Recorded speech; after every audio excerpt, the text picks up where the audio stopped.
Hello CA warriors, कैसे हो आप सब? फ्रेंड्स, आज हम स्टार्ट करने वाले हैं एक super interesting topic.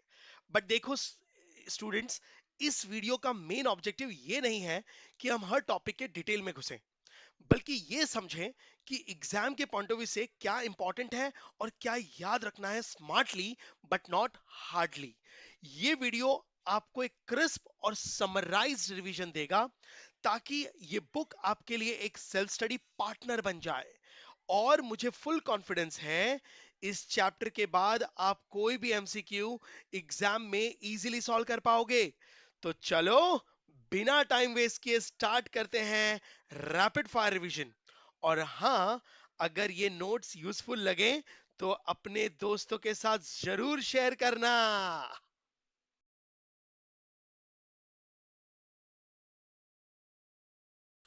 Let's start with unit 2, the instrument of trade policy. दोस्तों, ये ट्रेड हम एक सोच के साथ शुरू करते हैं। सोचो, एक कंट्री बोलती है मैं फ्री ट्रेड करना चाहता हूं। ठीक है ना? फ्री ट्रेड का मतलब है कि हम इंपोर्ट और एक्सपोर्ट पे टैक्स ना लगाएं, ड्यूटी फ्री ट्रेड करना चाहती है। लेकिन अपनी इंडस्ट्रीज, अपनी डोमेस्टिक इंडस्ट्रीज को मरने भी नहीं देना चाहती। नाउ सर, ये क्या कह रहे हो? हाँ, नहीं समझा ना गाइस? यहीं से शुरू होता है part A, tariff policy instruments. Guys, tariff policy instruments जो पार्ट ए में आप पढ़ने वाले हो, यहां इसका रोल शुरू होता है हमारे डोमेस्टिक कंट्रीज में। Guys, international trade completely free कभी नहीं होते। क्यों? गवर्नमेंट्स रूल्स लगाती है, चार्जेस लगाती है, कंट्रोल लगाती है, और उन्हीं कंट्रोल में सबसे पावरफुल वेपन होता है ये आपका टैरिफ। आज के लेक्चर के एंड तक तुम क्लियरली समझोगे टैरिफ होता क्या है, टैरिफ कैसे कैलकुलेट होते हैं, और गवर्नमेंट क्यों और कैसे यूज करती है इन टैरिफ को, और कैसे टैरिफ ट्रेड डिस्टॉर्ट भी कर सकते हैं। तो फ्रेंड्स, टैरिफ सिर्फ टैक्स नहीं होता, टैरिफ एक्चुअली एक पॉलिसी होती है।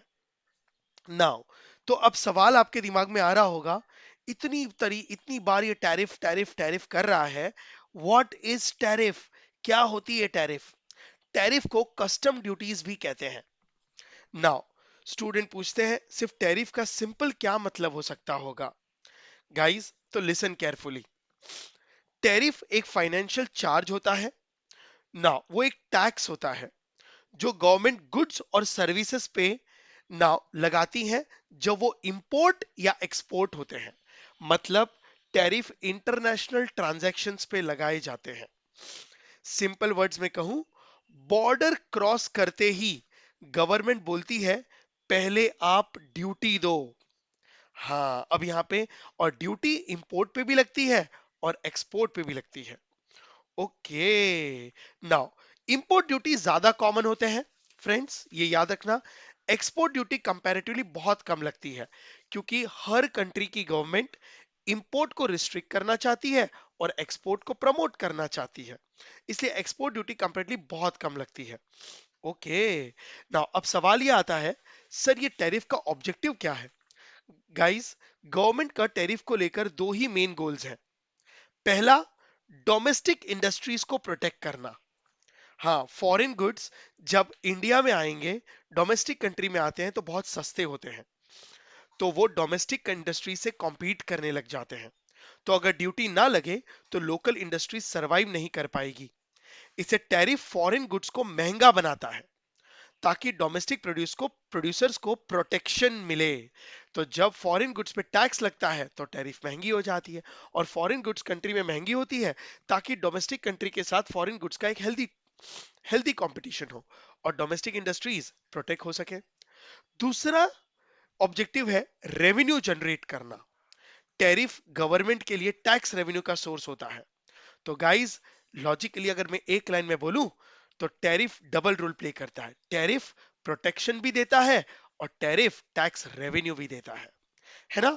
तो अब गाइस, हम शुरू करते हैं forms of important tariffs. Import tariffs, हम पहले इंपोर्ट टैरिफ्स की बात करेंगे। ओ यस, इंपोर्ट का मतलब है आप बाहर के गुड्स इंडिया में लेकर आ रहे हो, डोमेस्टिक कंट्री में। तो आप इंडिया के पॉइंट से समझना, तो आपको समझ आएगा। सबसे पहला अब हम देखेंगे टैरिफ कैलकुलेट कैसे होती है, और टैरिफ के एक्चुअली अलग अलग कौन से टाइप होते हैं, क्लियरली समझो। फर्स्ट है based on manner of computation. First और सबसे बेसिक टैरिफ है एडवेलोरम टैरिफ। स्टूडेंट्स यूजुअली कंफ्यूज होते हैं, इसलिए ध्यान से सुनो। एडवेलोरम टैरिफ हमेशा वैल्यू पे लगती है। It is a percentage of value of imported goods. Yes, duty है वैल्यू का परसेंटेज, गुड्स जितने भी इंपोर्ट हुए हैं उसकी मनी वैल्यू का परसेंटेज। एग्जाम्पल के तौर पे देखिए, ड्यूटी अगर 10% है, और बाइसिकल, अगर बाइसिकल की वैल्यू जो इंपोर्ट हो रही है इंडिया में वो 10,000 है, तो आपकी ड्यूटी 1,000 रुपीज बनेगी। और अगर बाइसिकल की वैल्यू 15,000 है, तो 15,000 का 10% आपका इंपोर्ट ड्यूटी 1,500 रुपीज बनेगा। ओ, तो क्लियर है। इसका मतलब मैं सीधा कह सकता हूं कि वैल्यू बढ़ेगी तो ड्यूटी भी बढ़ेगी। मतलब प्राइस हाइक और tariff have direct relationship. Now price hike have direct relationship, तो प्राइस हाइक के साथ साथ डायरेक्ट रिलेशनशिप होगी। जितनी महंगी आइटम उतनी ज्यादा ड्यूटी एप्लीकेबल होगी। यस, तो गाइस लेकिन इस वजह से नाउ हाई वैल्यू पे हाई ड्यूटी लगती है, इसलिए यहां पे एक प्रॉब्लम है। नाउ इंपोर्टर्स क्या करते हैं मालूम है? इंपोर्टर्स गुड्स इंपोर्ट करवाते हैं अंडर वैल्यूएशन पे। मतलब वैल्यू कम दिखाना, मतलब वो 1 लाख की जो सामान इंपोर्ट होता है ना, उसको वो 70,000 करके दिखा देते हैं। ओ, तो वैल्यू इंडिया में अंडर वैल्यूएशन पे इंपोर्ट होती है ताकि टैक्स कम भरना पड़े। तो ये एक डिसएडवांटेज है एडवेलोरम टैरिफ का। इसलिए गवर्नमेंट ने इस प्रॉब्लम को सॉल्व करने के लिए एक और टैरिफ बनाया, that is specific tariff. Specific tariff अब एक दूसरा मेथड है। नाउ ये ड्यूटी परसेंटेज बेसिस पे नहीं लगता, ये ड्यूटी पर यूनिट के बेसिस पे लगता है। नाउ पर यूनिट बोले तो केजी, लीटर, पीस या यूनिट, वैल्यू से कोई फर्क नहीं पड़ता इसके अंदर। नाउ तो जो अंडर वैल्यूएशन का प्रॉब्लम सॉल्व हो गया, यहां पे क्वांटिटी पे टैरिफ लगता है, वैल्यू पे नहीं। ओ, एग्जाम्पल। नाउ एग्जाम्पल अगर आप देखोगे, अ स्पेसिफिक टैरिफ मान लीजिए ₹1,000 विल बी चार्ज फॉर पर इंपोर्टेड साइकिल। मतलब एक साइकिल इंपोर्ट करने पे आपको ₹1,000 बाइसिकल पे ड्यूटी लगेगी। अब वो चाहे बाइसिकल 10,000 की हो चाहे 15,000 की हो, ड्यूटी विल बी ₹1,000। अगर आप 10 बाइसिकल्स इंपोर्ट कर रहे हैं तो ₹1,000 पर बाइसिकल, आपकी ड्यूटी ₹10,000 हो जाएगी। ओ, नाउ लेकिन इसमें प्राइस हाइक के साथ साथ नाउ, ठीक है, वैल्यू का कोई रिलेशनशिप नहीं होगा। और आई कैन से प्राइस हाइक के साथ साथ इनवर्स रिलेशनशिप होगा। मतलब चीजें अगर महंगी भी हैं तो भी उसकी परसेंटेज फॉर्म में वैल्यू प्रोपोर्शनेट फॉर्म में कम हो जाएगी। गवर्नमेंट को वैल्यूएशन का टेंशन नहीं रहता इस मेथड के अंदर। नाउ तो यूनिट पे duty is equal to specific tariff, और वैल्यू पे ड्यूटी मतलब एडवेलोरम टैरिफ, और क्वांटिटी पे ड्यूटी मतलब स्पेसिफिक टैरिफ। Compound tariff. अब ये कंपाउंड टैरिफ क्या है गाइस? अब ये थोड़ा एडवांस हो रहा है, टैरिफ का टाइप ऑफ टैरिफ का लेवल बढ़ रहा है। ये है दोनों का कॉम्बिनेशन। कंपाउंड का मतलब है कॉम्बी। ना ये एडवेलोरम और स्पेसिफिक टैरिफ दोनों का साथ है, ये दोनों का कॉम्बिनेशन है, इस इक्वल टू कंपाउंड टैरिफ कहते हैं। मतलब टैरिफ का अमाउंट होगा now ad valorem tariff plus quantity tariff. Now price into quantity, P into Q बराबर, और टैरिफ टी ए मतलब एडवेलोरम टैरिफ, और टी एस मतलब स्पेसिफिक टैरिफ होगा, क्योंकि ad valorem tariff price into quantity पे लगने वाला है, बराबर, मतलब वैल्यू पे। और टीएस क्यू मतलब नाउ, टीएस क्यू मतलब स्पेसिफिक टैरिफ लगेगा ना, वो तो सिर्फ क्वांटिटीज पे लगता है, तो प्राइस की जरूरत है ही नहीं।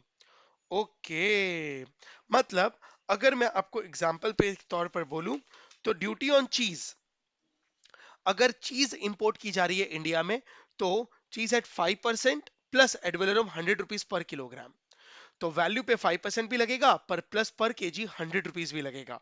तो स्पेसिफिक और एडवेलोरम का कॉम्बिनेशन को कंपाउंड टैरिफ कहते हैं। नाउ तो इसमें दोनों का एडवांटेज और डिसएडवांटेज, दोनों के डिसएडवांटेज को ओवरकम करके एक मिक्सचर टैरिफ बना दिया, कंपाउंड। फिर है मिक्स्ड टैरिफ। मिक्स्ड टैरिफ का मतलब है, नाउ यहां गवर्नमेंट बोलती है जो ड्यूटी ज्यादा हो वही चार्ज करो। मतलब ये भी एडवेलोरम टैरिफ और specific tariff which ever is higher लेंगे। ये कॉम्बिनेशन नहीं है, हम परसेंटेज भी लगाएंगे वैल्यू पे जो गुड्स इंपोर्ट हो रहे हैं, और स्पेसिफिक भी लगाएंगे। अगर परसेंटेज हायर ड्यूटी क्रिएट कर रहा है तो हम हायर ले लेंगे। एग्जाम्पल के तौर पे देखिए, 5 units of bicycles are valued at 1 lakh was imported. बराबर है, इंडिया में 5 बाइसिकल्स आई हैं जिसकी वैल्यू 1 लाख है। अब एडवेलोरम ड्यूटी 10% है, बराबर, तो 1 लाख का 10% कितना होगा, 10,000। और स्पेसिफिक ड्यूटी है 500 rupees, specific duty per unit, मतलब हर साइकिल पे 500, तो 5 साइकिल्स पे 2500 लगेगा। तो हायर क्या है, 10,000, तो एडवेलरम लगा दिया जाएगा, hence higher 10,000 will be charge. Okay, now advantage क्या है इस मेथड का, अंडर वैल्यूएशन का प्रॉब्लम सॉल्व हो जाता है और गवर्नमेंट रेवेन्यू सेफ रहता है। Problem of under valuation is overcomed. ओ, फिर नेक्स्ट एक और टाइप की टैरिफ है, टेक्निकल टैरिफ। अब पॉलिसी थिंकिंग को समझो फ्रेंड्स, ये भी थोड़ा टेक्निकल है। Now understand understand understand tariff. Technical tariff जो है वो duty is calculated on the components of imported items. Oh, now separate duty rate may be applied on each component of the item. Guys, technical tariff अगर एक goods 4 चीजों से बना है तो फ्रेंड्स उनके पार्ट्स पे अलग अलग टैरिफ लगेगा।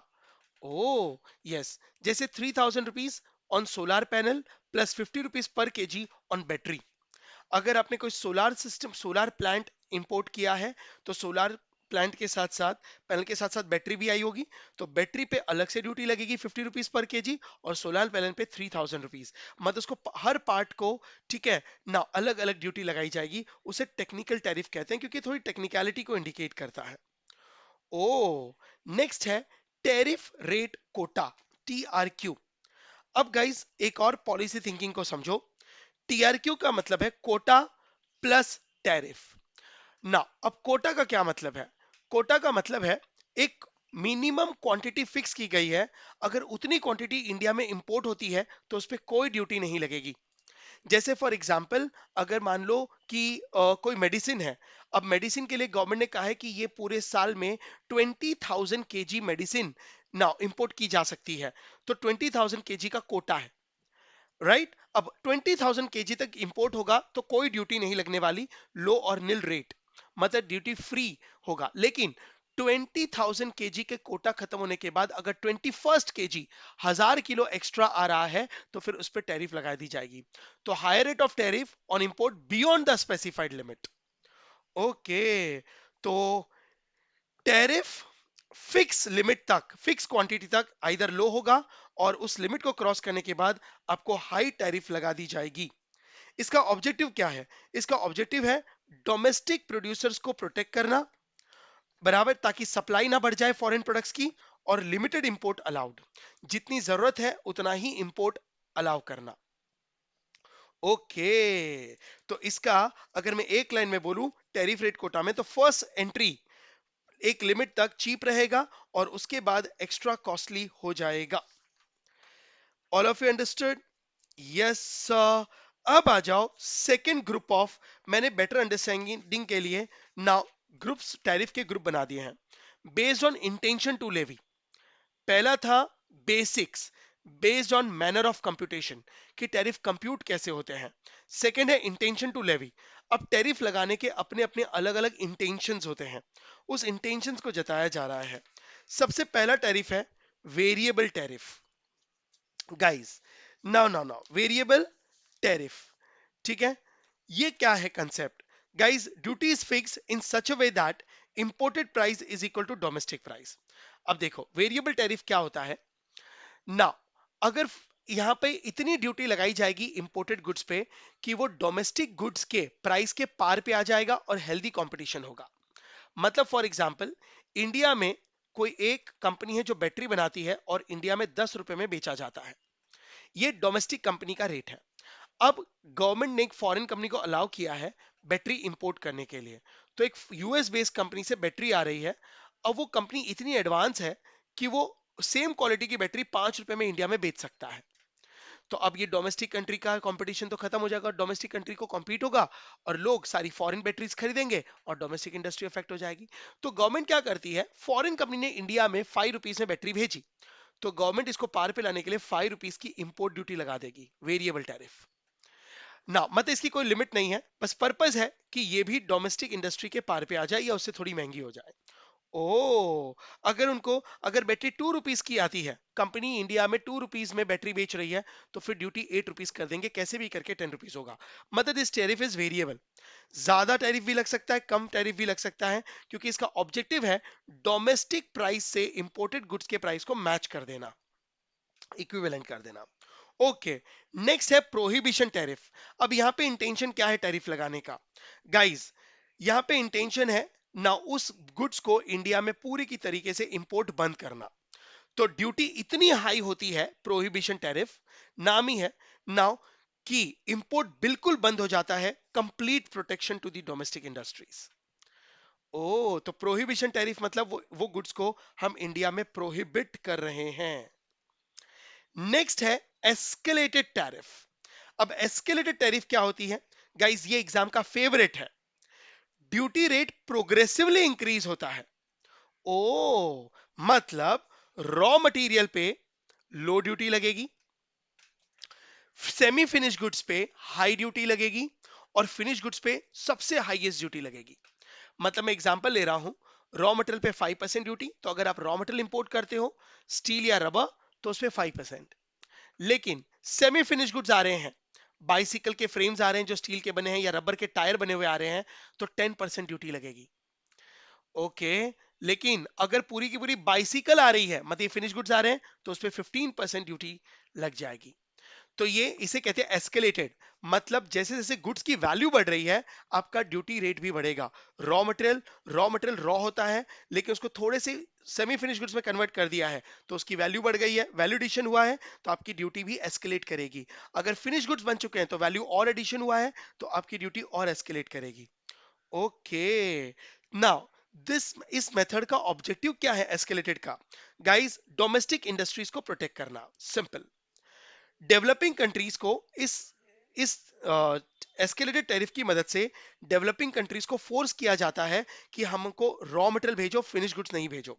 तो जिस कंट्री को रॉ मटेरियल खरीदना है और फिनिश गुड्स नहीं खरीदने हैं, तो फिनिश गुड्स पे हाई ड्यूटी लगाते हैं ताकि फॉरेन कंट्री से फिनिश गुड्स ना आए, और रॉ मटेरियल की जरूरत है तो रॉ मटेरियल को सस्ता कर दो। तो डेवलपिंग कंट्रीज को फोर्स किया जाता है कि आप फिनिश गुड्स इंपोर्ट ना करें, बराबर आप हमको रॉ मटेरियल बेचें। ओ, मतलब they don't want value addition. Fine, अब समझा? यस, तो यहां पर देखो, ये तीनों के इंटेंशन थे डोमेस्टिक इंडस्ट्रीज को प्रोटेक्ट करना, बराबर। नेक्स्ट है now dumping and anti dumping measures. Guys, ये है कॉम्पिटिशंस को खत्म करना। नाउ नेक्स्ट ग्रुप को समझने के लिए आपको सबसे पहले ये समझना पड़ेगा। Now duty is based on response to trade distortion. कुछ कम कंट्रियां इंडिया के बिजनेस में इंडिया में माल इसलिए बेचती हैं ताकि वो इंडिया के मार्केट को और डोमेस्टिक इंडस्ट्रीज पे मोनोपोली पा सके। तो वो ट्रेड डिस्टोर्शन करना चाहते हैं और हमको उनके ऊपर डिपेंडेंट बनाना चाहते हैं। उन चीजों को रोकने के लिए कभी कभी ड्यूटीज लगाई जाती है। नाउ, लेकिन उसको समझने के लिए सबसे पहले आपको ये पढ़ना पड़ेगा। Now dumping, what is dumping friends? Now जब कोई फॉरेन सेलर गुड्स को कॉस्ट के से कम पे बेचता है, एक लाइन में बोलूं, नाउ कंट्री इंडिया में कचरे के भाव माल बेचना चाहता है, एकदम सस्ता, इतना सस्ता कि डोमेस्टिक इंडस्ट्रीज की कमर टूट जाए और पूरी के पूरा देश उस गुड्स को इंपोर्ट करता रहे और हम उनके ऊपर नाउ डिपेंडेंट हो जाए। इतना सस्ता चाइना गुड्स इंडिया में डंप करता है, वो इतना सस्ता बेचता है कि कोई भी डोमेस्टिक इंडस्ट्री उसके प्राइस को मैच नहीं कर पाता। तो कैसे पता चलता है डंपिंग? डंपिंग का मतलब है कि सामने वाली कंट्री इंडिया में गुड्स इंपोर्ट कर एक्सपोर्ट कर रही है, मतलब हम हमारे इंडिया में गुड्स भेज रही है कॉस्ट से भी कम, मतलब कॉस्ट 100 रुपीज का है लेकिन वो लॉस करके भी इंडिया में 20 रुपीज में बेच सकते हैं, या फिर डोमेस्टिक प्राइस से कम पर बेचते हैं, इसे कहते हैं डंपिंग। तो when foreign sellers sell goods at less than full average cost और लेस देन सेल प्राइस, उसे डंपिंग कहते हैं। नाउ गाइस, डंपिंग के इफेक्ट्स क्या होते हैं? डंपिंग इंपोर्टिंग कंट्रीज के लिए नाउ डिसएडवांटेज क्रिएट करते हैं। डोमेस्टिक प्रोड्यूसर्स हार्म होते हैं, डोमेस्टिक प्रोड्यूसर्स को लॉस होता है। मोनोपोली क्रिएट होती है फॉरेन मार्केट की, फॉरेन कंपनियों की इंडिया में मोनोपोली हो सकती है। इंटरनेशनल प्राइस डिस्क्रिमिनेशन होता है, नेशनल इंटरेस्ट अफेक्ट होता है, बराबर, क्योंकि वहां सामने वाली कंट्री का इंडिया पे दबदबा दबाना ही इंटेंशन है। तो ये रॉन्ग इंटेंशन से जब बिजनेस करते हैं, इसे कहते हैं ट्रेड डिस्टॉर्शन। इसे भी रोकने के लिए नाउ गाइस दो टाइप की ड्यूटीज बनी है। सबसे पहली anti dumping duty. Anti dumping duty का मतलब है डंपिंग को रोकने के लिए ड्यूटी बनाई गई। ओ, तो जब प्राइस अनफेयर हो, गवर्नमेंट एडीडी लगा देता है। Now anti dumping duty is a protectionist tariff. Yes, जब फॉरेन गवर्नमेंट, ठीक है, इसका मतलब है इतना हाई ड्यूटी लगाओ कि अगर वो कचरे के भाव में माल अंदर भेज रहा है तो 4 गुना 5 गुना प्राइस लगा के उसको डोमेस्टिक प्राइस के इक्वलाइज कर दो। ओके, तो foreign import that is believe are price be below fair market value.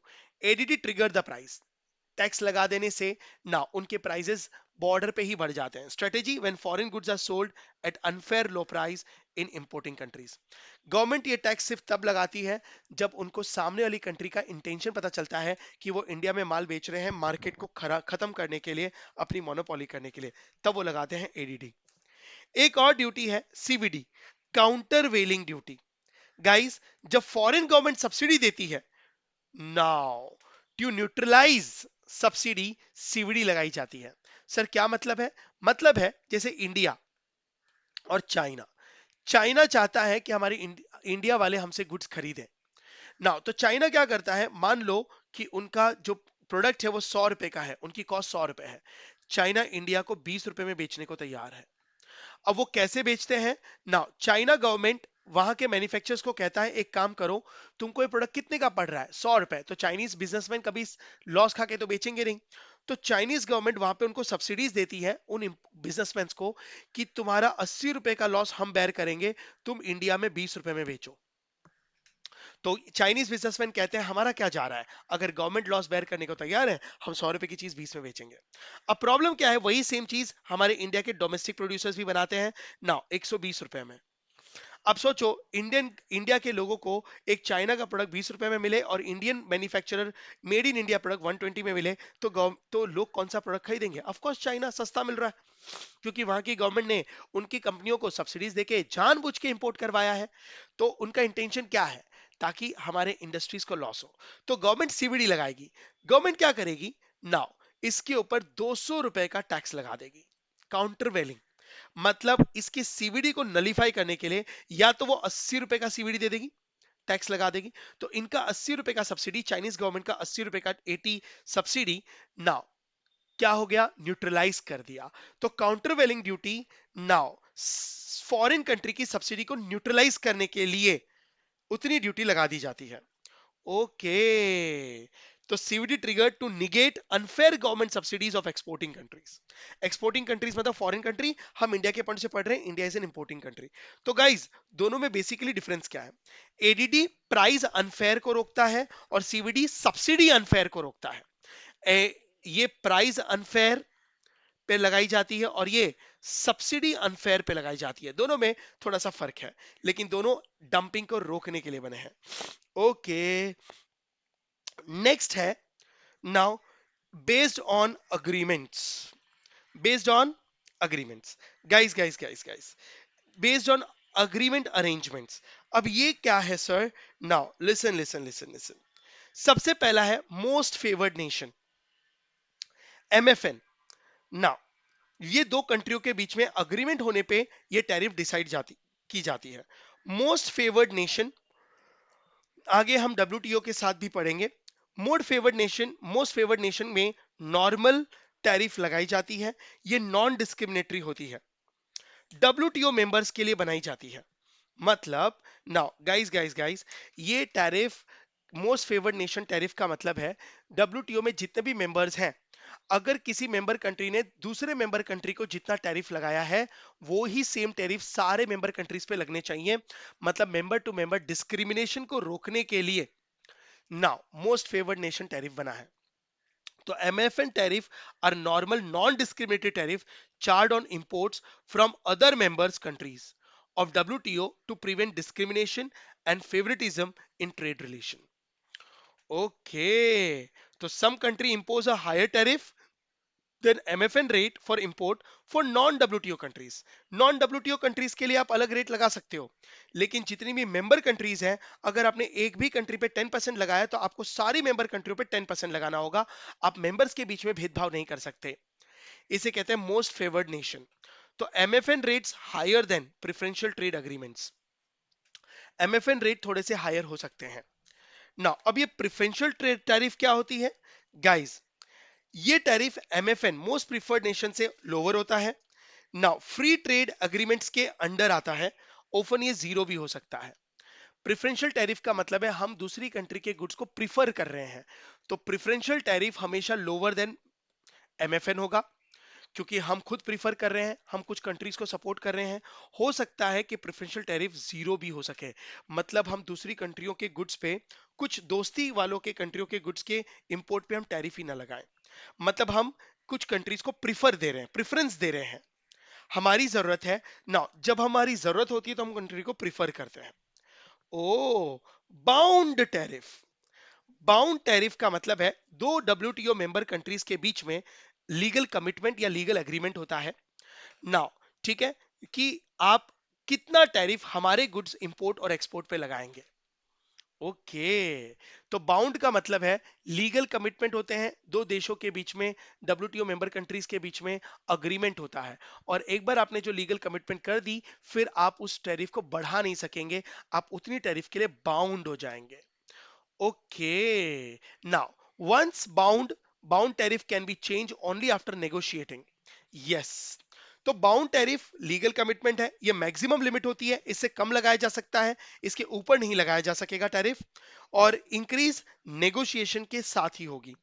अगर आपको लगता है एक अग्रीमेंट लीगल कमिटमेंट करने के बाद कि कुछ गड़बड़ हो गई है, तो फिर आप वापस उस मेंबर कंट्री के साथ रीनेगोशिएट करेंगे, उसके बाद ही ये टैरिफ चेंज होगी।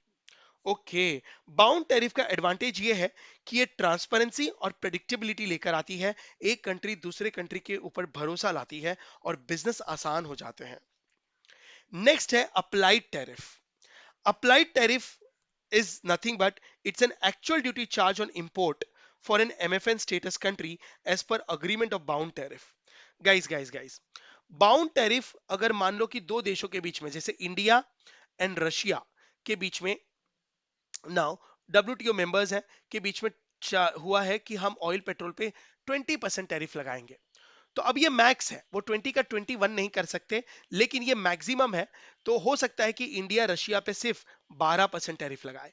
तो बाउंड टैरिफ एग्रीमेंट का मैक्सिमम पार्ट है, लेकिन actual applied tariff bound tariff से कम होता है।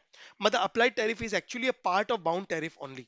तो it is an actual duty charge, it is usually below bound tariff. ओ, तो इतने सारे टैरिफ्स हैं, क्या आपको ये चीज समझ आई? यस गाइस, टैरिफ का इंटेंशन है जो भी गुड्स फॉरेन कंट्री से इंपोर्ट किया जा रहा है डोमेस्टिक कंट्री में, इंडिया का एग्जांपल, उन्हें रोका जाए, उनके इंटेंशंस को बराबर भापा जाए, उसके अकॉर्डिंग टैक्स लगाया जाए। ओ, नाउ ये जो अग्रीमेंट वाले टैरिफ है, ये गाइस म्यूचुअल कंसेंट से होते हैं नाउ, ठीक है, एक दूसरे की दोस्ती में बिजनेस रिलेशंस को डेवलप करने के लिए बनते हैं। WTO इसी के लिए तो बना है। अब एक लास्ट कंसेप्ट देखो, वो है इंपोर्ट सब्सिडीज। ये पूरे के पूरे टैरिफ का उल्टा है। इंपोर्ट सब्सिडी का मतलब है, इसे नेगेटिव टैरिफ भी कहते हैं। मतलब अब ये tariff import subsidy, negative tariff का मतलब है ये इंपोर्ट ड्यूटी नहीं लग रही, उल्टा हम गुड्स इंपोर्ट करने को करके मार्केट में सस्ता लाएंगे। मतलब गवर्नमेंट इंपोर्टर को पैसे देती है अगर गुड्स कंट्री में स्कैर्स हो। इंपोर्ट सब्सिडी सिर्फ तब मिलती है जब गवर्नमेंट को जरूरत हो कि ये गुड्स हमको इंडिया में लाने पड़ेंगे दूसरी कंट्रीज से, और वो मैन्युफैक्चरर्स को ये गुड्स को इंपोर्ट करवाने के लिए उल्टा और पैसा देती है। फॉर एग्जाम्पल, यूएस से मान लो कि इंडिया में फूड स्कैरसिटी हो गई। नाउ एक टाइम था जब इंडिया में फूड स्कैरसिटी होती थी, फूड स्केर्सिटी हो चुकी है। मान लो कि ऑनियंस की शॉर्टेज हो गई है, ऑनियन 200 रुपए किलो पहुंच गए हैं इंडिया में। तो गवर्नमेंट ऑनियन प्रोड्यूसर्स को क्या कहेगी, ऑनियन बेचने वाली कंपनियों को, कि आप यूएसए से इंपोर्ट करें। अब यूएस नाउ ऑलरेडी 100 रुपए किलो हमको ऑनियन दे रहा है, तो बट गवर्नमेंट कहती है 100 रुपए किलो में खरीदो, हम आपको 80 रुपीज देंगे, मार्केट में 20 रुपए में बेचो। ओके, ये लॉस गवर्नमेंट बेयर करती है। नाउ एग्जाम्पल के तौर पे अगर इंपोर्ट गुड्स की कॉस्ट 10,000 है, तो सब्सिडी मिलेगी 20%। तो नाउ गवर्नमेंट 20,000 पे करेगा और इंपोर्ट की कॉस्ट 2 लाख रुपए हो जाएगी, सॉरी 20,000 हो जाएगी। For example government offer 20% import subsidy on solar panel. If the cost is 10 lakh, बराबर the government will pay 2 lakh subsidy, और इंपोर्ट कॉस्ट हो जाएगी 8 लाख। कंपनी को 8 लाख में पड़ेगी, 2 लाख का लॉस गवर्नमेंट बेयर करेगी। ओ, इसे कहते हैं इंपोर्ट सब्सिडी। तो फ्रेंड्स, इंपोर्ट सब्सिडी बहुत कम लगती है, नॉर्मली टैरिफ्स लगते हैं। होप आपको समझा। तो गाइस कंक्लूजन ये है, tariff is not just a tax, it is a strategic trade weapons, जो एक्सपोर्टिंग कंट्रीज जो हमारे इंडिया में माल बेच रही है उनके इंटेंशंस पे विराम लगाने के लिए। Hope you understood. तो गाइस, अब तक हमने देखा टैरिफ क्या होता है ना। टैरिफ का मतलब था टैक्स एट बॉर्डर।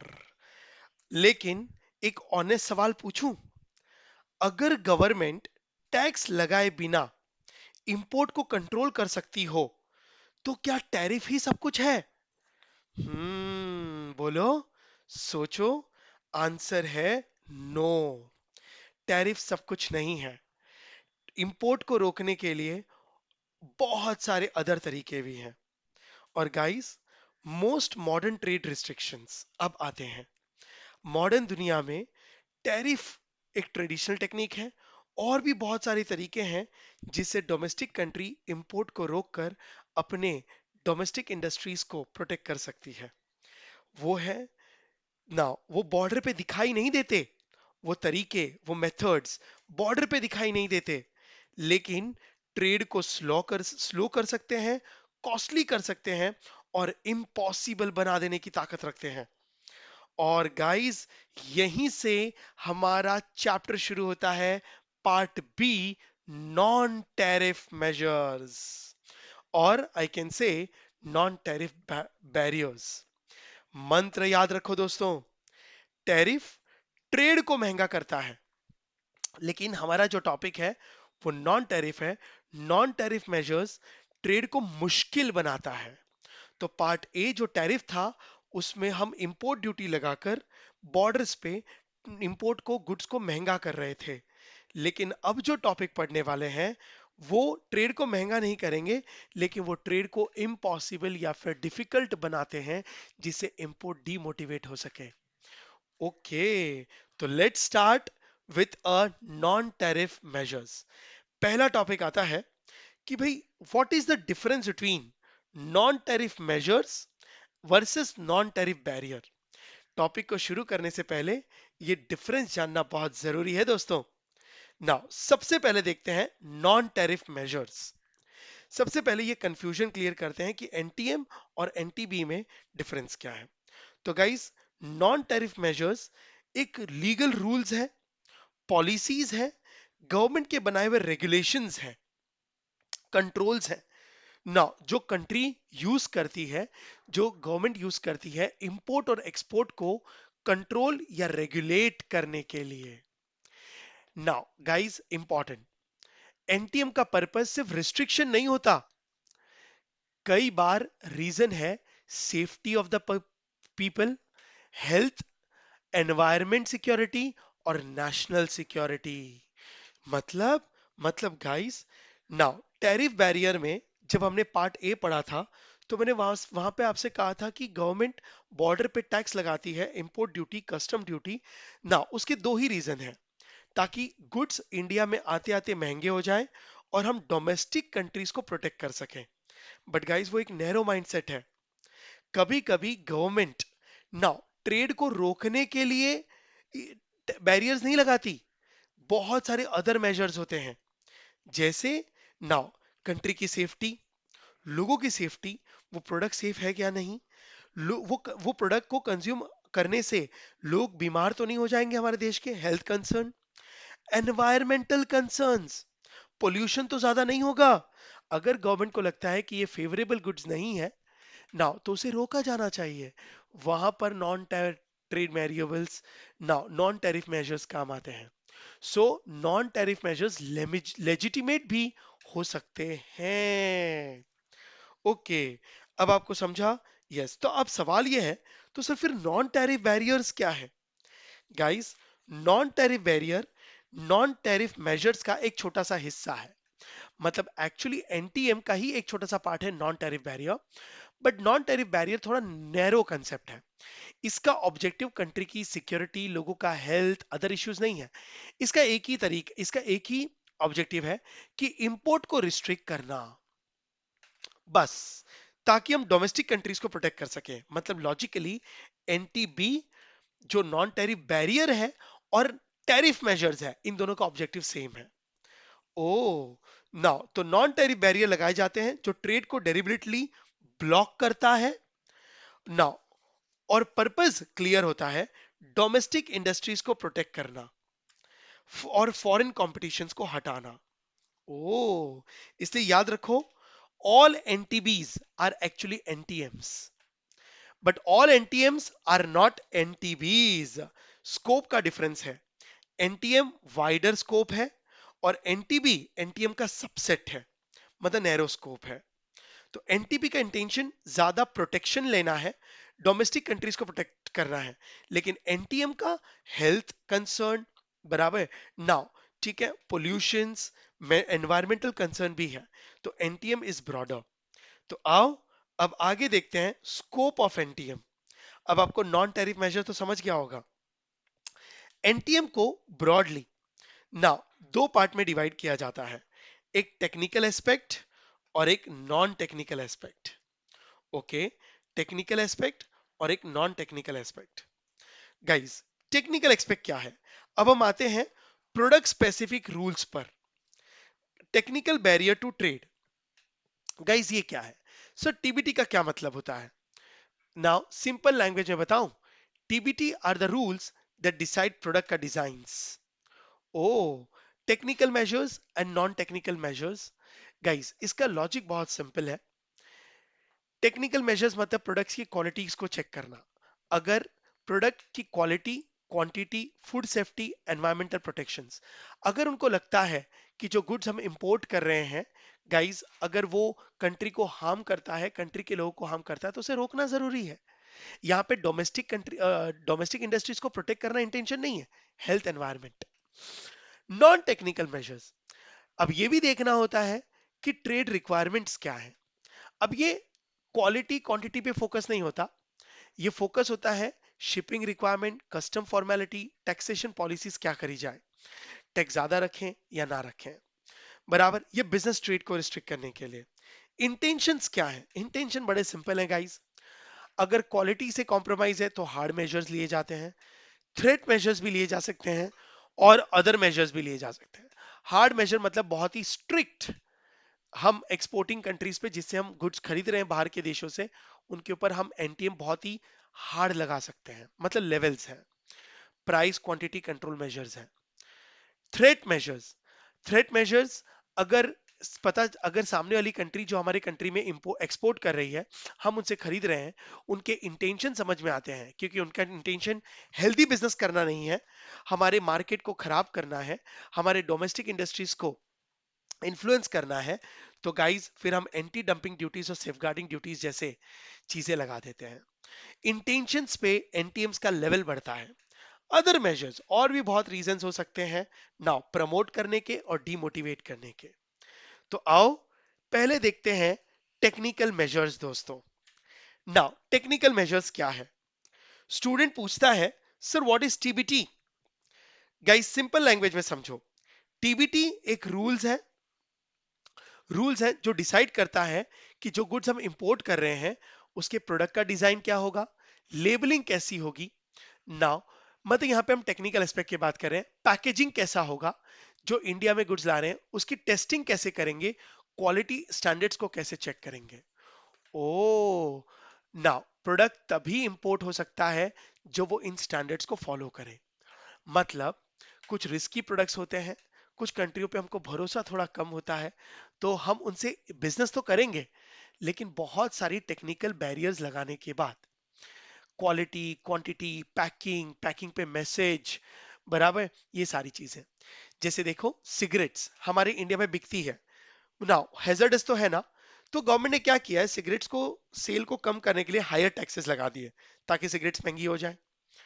दूसरा, उन्होंने कंपनियों को स्ट्रिक्टली कहा है आपके पैकेट पे कैंसर वाली फोटोज होनी चाहिए जो देखते ही लोग डरें। तो ये सब टेक्निकल पॉइंट्स हैं, बराबर, ताकि उनकी सेल कम हो।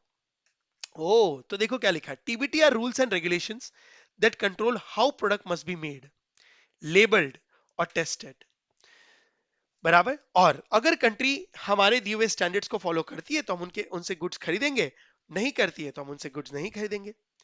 सर लेकिन ऑफिशियल रीजंस क्या है टीबीटी के? Consumer production, obviously, product qualities को कंट्रोल करना, एनवायरमेंट सेफ्टी पे बात करना।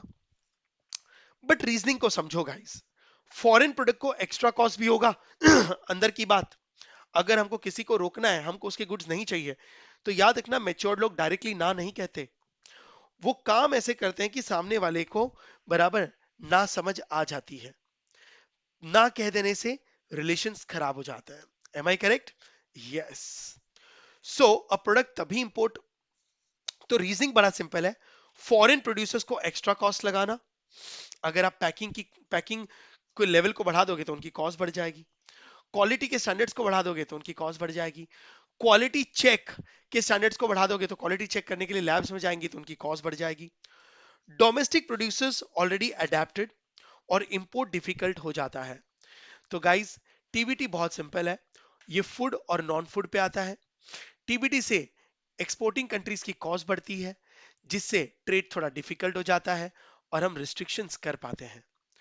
ओ, तो देखो, any product that does not confirm, और अगर हमारे किए हुए स्टैंडर्ड्स को कोई कंट्री फॉलो ना करे तो हम उनके इंपोर्ट्स को बंद कर सकते हैं। तो इंपॉर्टेंट पॉइंट, टीबीटी फूड और नॉन फूड दोनों पे अप्लाई होता है। मैंडेटरी सर्टिफिकेशंस जैसे रूल्स लगाए जाते हैं, और अगर प्रोडक्ट स्टैंडर्ड्स मैच ना करे तो मार्केट में एंट्री नहीं होगी। होप आपको टेक्निकल बैरियर समझ आया। अब आ जाओ, एक और टेक्निकल चीज है, सैनिटरी एंड साइटोसैनिटरी मेजर्स, एसपीएस। ये भी थोड़ा टेक्निकल जैसा ही है, लेकिन इसका एंगल और सोचने का तरीका अलग। देखो, इनसे भी ट्रेड को कैसे रोका जा सकता है। सबसे पहले तो SPS measure protect human, animals and plants. Guys, SPS ये प्रोडक्ट्स में देखता है कि उनमें मिलावट कितनी है। ये थोड़ा और टेक्निकल हो गया। कहीं जो गुड्स हम इंपोर्ट कर रहे हैं वो ह्यूमन हेल्थ, हमारे जानवरों के हेल्थ, हमारे प्लांट्स के हेल्थ को पॉजिटिवली अफेक्ट या नेगेटिवली अफेक्ट तो नहीं कर रहा। अगर नेगेटिवली अफेक्ट कर रहा है तो ऐसे गुड्स को रिस्ट्रिक्ट करना बहुत जरूरी है। Am I correct? Yes. Sir लेकिन हेल्थ कैसे? जो गुड्स हम इंपोर्ट कर रहे हैं उसमें कितनी मिलावट है केमिकल्स की, कितना पेस्ट है, कितना कंटामिनेशन है, कितनी टॉक्सिन है, वो क्या डिजीजेस, उसको उस प्रोडक्ट को कंज्यूम करने से कंट्री में क्या डिजीजेस हो सकती हैं, नाउ इन सब का चेकिंग करने को एसपीएस कहते हैं। ओ, तो सर इसका पर्पस क्या है एसपीएस का? रीजन बहुत सिंपल है, ये फूड आइटम्स पे नॉर्मली लगता है, फूड डायरेक्टली हेल्थ पे इंपैक्ट करता है, और एक गलत इंपोर्ट पब्लिक का हेल्थ रिस्क पे आ जाएगा, हजारों लोग मरेंगे। इसके लिए फिर लोग जिम्मेदार किसको ठहराएंगे? गवर्नमेंट को, कि ऐसे देशों से माल खरीदते ही क्यों हो। तो गाइस, एसपीएस हाइजीन रूल्स को दर्शाता है, प्रोडक्शन प्रोसेस रूल्स और क्वालिटी चेक मैंडेटरी लेकर आता है, हाइजीन रिक्वायरमेंट्स और प्रोडक्शन प्रोसेस को समझाने की कोशिश करता है। ओके, तो गाइस, इसका ऑब्जेक्टिव और इसका इंपैक्ट बड़ा क्लियर है, ये सेफ्टी इंश्योर करता है, और सेफ्टी अगर रूल्स रिस्ट्रिक्ट कर दो तो इंपोर्ट को स्लो भी करता है और कॉस्टली भी कर देता है ना। तो गाइस, वैलिड रीजन है, trade impact is equal to SPS. तो ये दोनों टेक्निकल मेजर्स थे, राइट? यस। एक पैकिंग क्वालिटी बाहर की चीजों पे रोक लगाना, और एक जो गुड्स बने हैं उसके प्रोसेस पे रोक लगाना, उसे एसपीएस कहते हैं। नाउ तो अब आ जाओ, ये दो थे टेक्निकल मेजर्स जो प्रोडक्ट की क्वालिटी, प्रोडक्ट की पैकिंग, प्रोडक्ट के ऊपर लगाए जाते हैं। अब आ जाओ non technical measures, NTMs, non technical. Sir non technical क्या है? गाइस नॉन टेक्निकल का मतलब है, अब हम प्रोसीजर्स पे फोकस करेंगे, जो गुड्स इंपोर्ट हो रहे हैं उसके ऊपर कोई रिस्ट्रिक्शंस नहीं होगा। ओके, नाउ बहुत सारी चीजें हैं, देखते हैं एक एक करके। यहां रूल्स प्रोडक्ट पे नहीं, नॉन टेक्निकल का मतलब है यहां रूल्स प्रोडक्ट पे नहीं, ट्रेड प्रोसेस पे लगता है। दोनों में फर्क है, कितना छोटा सा डिफरेंस है। मेरे डायलॉग्स को एकदम क्लियरली सुनना। टेक्निकल मेजर्स गुड्स पे लगता है, जो इंपोर्ट कर रहे हो प्रोडक्ट्स पे लगता है, और ये ट्रेड पे लगता है, ट्रेड पे रिस्ट्रिक्शन है, गुड्स पे नहीं। वाओ। नाउ इनका क्लियर इंटेंशन है डोमेस्टिक प्राइस को सपोर्ट करना, बराबर। Impact imported goods, non technical measures से इंपोर्टेड गुड्स महंगे हो जाते हैं, डिमांड कम हो जाती है, बराबर। और इससे हम शुरू करेंगे, डोमेस्टिक इंडस्ट्रीज को हम प्रोटेक्ट कर पाते हैं, राइट। तो सबसे पहले आता है quality and price control measures. First part, quality and price control measures में सबसे फर्स्ट है इंपोर्ट कोटा। कैटेगरी भी बना के रखी है, ये प्राइस को या क्वालिटी को कंट्रोल करने के तरीके हैं। गाइस मीनिंग क्या है इंपोर्ट कोटा का? गवर्नमेंट एक लिमिट फिक्स कर देती है क्वांटिटी ऑफ गुड्स में या वैल्यू ऑफ गुड्स का, जितना जो इंपोर्ट हो सकता है। गाइस इंपोर्ट कोटा में एक लिमिट सेट होती है, ठीक है, या तो क्वांटिटी की या फिर वैल्यू ऑफ गुड्स की, कि इंडिया में ये साल हम मान लो कि पेन इंपोर्ट कर रहे हैं, तो 50 लाख के पेन आएंगे। ना इससे क्या होगा? How imports are restricted, but guys limit जितनी सेट करी है उतनी लिमिट में अगर गुड्स इंडिया में आते हैं वो फ्री होंगे।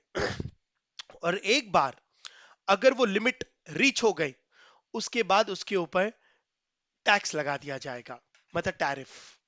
ओ लिमिट पूरे ही होते ही इंपोर्ट बंद कर दिया जाएगा, चाहे डिमांड हो या ना हो। बहुत सिंपल। ओके, एग्जाम्पल बड़ा सिंपल है। इंडिया शुगर इंपोर्ट पे कोटा लगाती है। नाउ मान लो कि इंडिया ने इंपोर्ट कोटा लगाया है कि हम, ठीक है, नाउ शुगर इंपोर्ट करेंगे यूएस से 5 लाख केजी, तो 5 लाख किलो तक का ही शुगर हम यूएस से इंपोर्ट करेंगे। 5 लाख के ऊपर 1 किलो भी ज्यादा हम इंपोर्ट नहीं करेंगे, हम इंपोर्ट को बंद कर देंगे। इंपोर्ट कोटा क्यों लगाया जाता है? To protect local farmers, sugar cane की डिमांड, हमारे डोमेस्टिक पब्लिक। तो फिर सर इंपोर्ट ही क्यों किया 5 लाख? शायद उतनी शॉर्टेज है, हमारे इंडियंस बना नहीं पा रहे। ओके, तो फॉरेन शुगर की लिमिटेड एंट्री को हम कह सकते हैं इंपोर्ट कोटा। कितने टाइप के कोटा होते हैं? सबसे पहले binding quota, free trade level से नीचे, नाउ लाइसेंस के थ्रू एनफोर्स होता है। अब ये बाइंडिंग कोटा वगैरह मैंने आपको टैरिफ बैरियर्स में बताया था, ठीक है। जितना फ्री ट्रेड है उससे नीचे ये सेट होता है, और ये एनफोर्स टू द लाइसेंस है। ओके, नॉन बाइंडिंग कोटा, ये फ्री ट्रेड लेवल के ऊपर हाई रेंज पे लगाया जाता है, ट्रेड पे कोई इफेक्ट नहीं, it does not affect the trades. Absolute quota, fix limit, year के किसी भी टाइम इंपोर्ट अलाउड। गाइस यहां पे ये परमानेंट नेचर का सेट लिमिट होता है, जहां पे imported to any time during the year from any country. Absolute quota में ना उतनी क्वांटिटी हम कभी भी मंगा सकते हैं, कितना भी मंगा सकते हैं। Okay, tariff rate quota, tariff rate quota low duty till limit. अब देखो, एक लिमिट तक जितनी क्वांटिटी सेट है उतनी क्वांटिटी अगर हम इंडिया में ला रहे हैं तो कोई टैक्स नहीं लगेगा, कोई इंपोर्ट ड्यूटी नहीं लगेगी। लेकिन उसके बाद अगर वो प्रोडक्ट आ रहा है उस क्वांटिटी के बाद, तो हाई टैरिफ लगा दी जाएगी, उसको टैरिफ रेट कोटा भी कहते हैं। Okay, now quota rents. अब ये कोटा रेंट्स क्या है? ये गजब का इंपॉर्टेंट कंसेप्ट है। देखो, quota rents refer to extra profit that importer can make when government set quota. Guys quota के कारण जब कोटा रिस्ट्रिक्शंस आते हैं ना, तो हो सकता है कि कंट्री में डिमांड ज्यादा हो जाए, लेकिन गवर्नमेंट अब सप्लाई करने के लिए ज्यादा तो इंपोर्ट करेगी नहीं और आपने इक्विलिब्रियम पढ़ रखा है। जब डिमांड ज्यादा है लेकिन कोटा के बाद इंपोर्ट नहीं होता तो सप्लाई कम हो जाती है, तो प्राइसेस बढ़ते हैं। और इन्फ्लेशन के बढ़ने की वजह से जो इंपोर्टर है वो इंडिया में हाई प्राइस पे बेचकर एक्स्ट्रा प्रॉफिट कमाते हैं। उस एक्स्ट्रा प्रॉफिट को कोटा रेंट कहते हैं। ओके, तो सप्लाई लिमिटेड हो जाती है कोटा के कारण और प्राइस बढ़ता है। इंपोर्टर उन गुड्स को महंगा बेचता है और एक्स्ट्रा प्रॉफिट कमाता है। बराबर, बस उस एक्स्ट्रा प्रॉफिट को कोटा रेंट कहते हैं। क्योंकि उसने ये एक्स्ट्रा प्रॉफिट क्यों कमाया? कोटे की वजह से। ओ price control measures. Guys, government खुद प्राइस फिक्स कर सकती है। मतलब गवर्नमेंट इंपोर्टेड गुड्स का खुद प्राइस फिक्स कर देती है कि ये गुड्स मार्केट में इतना बिकेगा, ताकि डोमेस्टिक सप्लायर्स को टफ कंपटीशन ना हो, हम उनको प्रोटेक्ट कर सकें। ओके, मतलब ये डिमांड और सप्लाई पे गेम नहीं चलता। बराबर, how import get restricted. Foreign goods महंगे हो जाते हैं क्योंकि गवर्नमेंट ने कहा है कि ये प्रोडक्ट इतने ही प्राइस से बिकना चाहिए, इसके नीचे नहीं बिकेगा, और उसकी डिमांड कम हो जाती है। डोमेस्टिक प्रोडक्ट्स को स्पेस मिलता है। ओके, जैसे इंडिया में control the price of essential medicine imported from the bro abroad. अब गाइस, हमेशा प्राइस बढ़ाना ही गवर्नमेंट का इंटेंशन नहीं होता। कुछ गुड्स जो हम इंपोर्ट करते हैं मजबूरी में, जिसकी इंडिया में बहुत स्कैरसिटी है, और गवर्नमेंट उन चीजों को सस्ता बेचना चाहती है, तो उसका भी प्राइस गवर्नमेंट फिक्स कर सकती है। तो इन मेथड्स को पॉजिटिवली और नेगेटिवली दोनों तरीके से लिया जा सकता है। आपको पता है मैंने इसमें क्या थियोरी को किस तरीके से बनाया है, उसके मीनिंग को, फिर इंपोर्ट को रोका कैसे जाता है, और उसके एग्जाम्पल्स। गाइस, एकदम प्रैक्टिकली ये नोट्स बने हैं ना, आराम से पढ़ो। Non automatic licence. Non automatic licence, guys, पहले तो नॉन वर्ड हटा दो, ऑटोमेटिक लाइसेंस मतलब गवर्नमेंट से परमिशन ऑटोमेटिकली मिल जाती थी, उसे रोका है नॉन ऑटोमेटिक। मतलब गवर्नमेंट ने कुछ गुड्स के इंपोर्ट के लिए स्पेशल परमिशन मांगने की रूल्स बनाए हैं कि अगर आपको कुछ गुड्स इंडिया में इंपोर्ट करवाने हैं तो हर बार आपको परमिशन लेनी पड़ेगी, और हम परमिशन देंगे तो ही आप इंपोर्ट कर पाएंगे। ओ, तो special permission is needed to import some goods. तो अगर गवर्नमेंट को लगता है जब कोई परमिशन लेने आए कि गुड्स की इंडिया में जरूरत नहीं है, तो परमिशन ही नहीं देंगे, इंपोर्ट रिस्ट्रिक्ट हो जाएगा। इफ परमिशन इज हार्ड, अगर वो प्रोसीजर को, परमिशन लेने के प्रोसीजर्स को डिफिकल्ट बना दिया जाए, तो फिर complete prohibition of imports are controlled. जब गवर्नमेंट परमिशन ही दे दी, तो पूरा कंट्रोल, पूरे इंपोर्ट को बैन किया जा सकता है या कम किया जा सकता है। तो कुछ गुड्स के लिए गाइस स्पेशल परमिशन लगती है। रीजनिंग राइस, इंटेंशन सिंपल है, लाइसेंस प्रोसेस को स्लो करना, कॉम्प्लेक्स बनाना, इंपोर्ट इनडायरेक्टली रिस्ट्रिक्ट करना। नाउ, किसके लिए करते हैं गाइस? एग्जांपल बड़ा सिंपल है, हैजर्डस केमिकल्स के लिए। बराबर, हैजर्डस केमिकल्स हैं या कुछ ऐसे रॉ मटेरियल्स हैं जो बहुत ही रेयर हैं, लेकिन कॉमन पब्लिक उसे इंपोर्ट ना कर सके, कुछ लोग ही इंपोर्ट कर सके। ओके, तो देखो, पहले थे टेक्निकल मेजर्स जिसमें हम प्रोडक्ट की क्वालिटी, पैकिंग वगैरह पे रिस्ट्रिक्शन करके इंपोर्ट को डिफिकल्ट बनाते थे। फिर आए quality and price control measures quantity को कंट्रोल करना इंपोर्ट कोटा के बेसिस पे, प्राइस पे डायरेक्टली गवर्नमेंट प्राइस फिक्स करना, और लाइसेंस के हिसाब से इंपोर्ट करवाना। अब आ जाओ नेक्स्ट पे। अब देखो, financial and investment restrictions. Second group, second variety. इसका मतलब क्या है गाइस? गवर्नमेंट अब फॉरेन पेमेंट्स को कंट्रोल करती है। फाइनेंस का मतलब क्या? Money control. नाउ, फाइनेंस को कंट्रोल करके गवर्नमेंट इंडिया में आने वाले फॉरेन गुड्स को, इंपोर्ट को कैसे रिस्ट्रिक्ट कर सकती है या कैसे प्रमोट कर सकती है, उसके भी मेजर्स हैं। सबसे पहला है फाइनेंशियल मेजर्स। मतलब इंपोर्ट की कॉस्ट को कंट्रोल करना, फॉरेन पेमेंट्स को कंट्रोल करना। सर कैसे? इससे इंपोर्ट कैसे रिस्ट्रिक्ट होगा? Guys, it limits monetary flow for import, reducing trade by advance payment requirements. Oh, now import कैसे रिस्ट्रिक्ट करेंगे? नाउ, गवर्नमेंट रूल लगा देगी सामने वाली कंपनियों में कि जो भी खरीदेगा एडवांस पेमेंट लो। एडवांस पेमेंट रिक्वायरमेंट जैसी चीजें, और गाइस, गुड्स आने से पहले हम एडवांस पेमेंट करें तो थोड़ा हिच होता है, राइट? नाउ, तो इससे फाइनेंशियल प्रॉब्लम्स होंगी और ट्रेड थोड़ा डिफिकल्ट हो जाएगा, रिस्ट्रिक्ट हो जाएगा। Forex denial for certain goods countries, denying the use of foreign currency for certain goods and countries। Government कभी कभी कुछ कंट्रियों के लिए फॉरेन करेंसी एक्सचेंज ही नहीं देगा, क्योंकि जब आप फॉरेन ट्रेड करते हो तो फॉरेन करेंसी में पेमेंट्स करने पड़ते हैं, बराबर। जब फॉरेन एक्सचेंज ही नहीं मिलेगा तो पेमेंट्स कैसे करोगे? नाउ मतलब पैसों पे रोक लगाने से भी इंपोर्ट रोका जा सकता है। नाउ जैसे इंपोर्ट में रिक्वायर्ड टू पे certain percentage of value of goods for 3 months price before arrival। ये पहला example.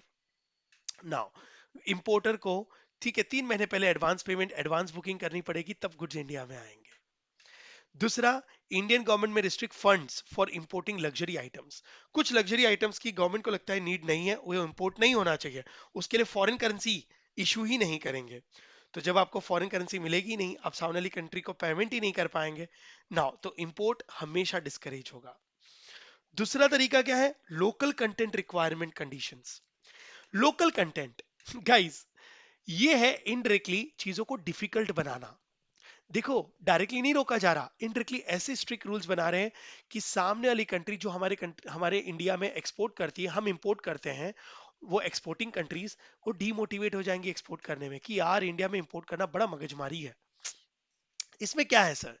Guys, local content requirement का मतलब है जो भी फॉरेन प्रोडक्ट्स इंडिया में आएंगे उसमें कुछ परसेंट इंडिजीनियस गुड्स का रॉ मटेरियल यूज होना चाहिए। मतलब फाइनल प्रोडक्ट का कुछ परसेंट डोमेस्टिक कंपोनेंट से बनना कंपलसरी है। ओ, a rule that requires certain percentage of final goods to be made by using raw material component from domestic country। मतलब इससे हम डोमेस्टिक कंट्री के रॉ मटेरियल कंट्रीज को सपोर्ट कर रहे हैं। हमारे डोमेस्टिक कंट्री जो रॉ मटेरियल बनाती है उनका सील बूस्ट होगा, बराबर। जैसे कोई कार है, हम कार इंपोर्ट जरूर कर रहे हैं, लेकिन उसकी कुछ चीजें इंडिजीनियस होनी चाहिए। ओ, रीजन, रीजन बड़ा सिंपल है, डोमेस्टिक इंडस्ट्रीज को डिमांड मिलती है, इंपोर्ट डिस्करेज होते हैं, बराबर। एग्जाम्पल, एग्जाम्पल देख लो आप। Now mobile phone manufacture must use 30% parts of made in India to sell their phones in Indian market. अगर किसी फॉरेन कंपनीज को इंडिया में अपना मोबाइल बेचना है तो उसके 30% कंपोनेंट्स, बराबर, जैसे वायर है, टिटनम है, चिप कार्ड्स हैं, ये सब इंडिया से ही यूज करने होंगे। Okay. Value of import is restricted to the value of export by that firm. Firm can import 75% of its export earning in previous year। एक और तरीका है, खाली वही कंट्री इंपोर्ट कर सकती है जो एक्सपोर्ट करती हो। मतलब आप अगर यूएस को 1 करोड़ का माल बेचा है तो आप यूएस से उसका 75%, 75 लाख का, 1 करोड़ का 75% उतना इंपोर्ट कर सकती हैं। तो एक्सपोर्ट के बदले इंपोर्ट, ये भी एक तरीके का रिस्ट्रिक्शन है। मतलब खाली वही कंट्रियां इंपोर्ट कर पाएंगी जो एक्सपोर्ट्स करती हैं। कितने सारे रूल्स एंड रेगुलेशंस की वजह से हम इंपोर्ट को रिस्ट्रिक्ट किया जा सकता है ना?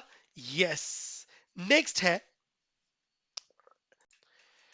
Government procurement policies. Government procurement policy मतलब क्या? मतलब इस मेथड से गवर्नमेंट प्रिफर करती है डोमेस्टिक सप्लायर से खरीदना।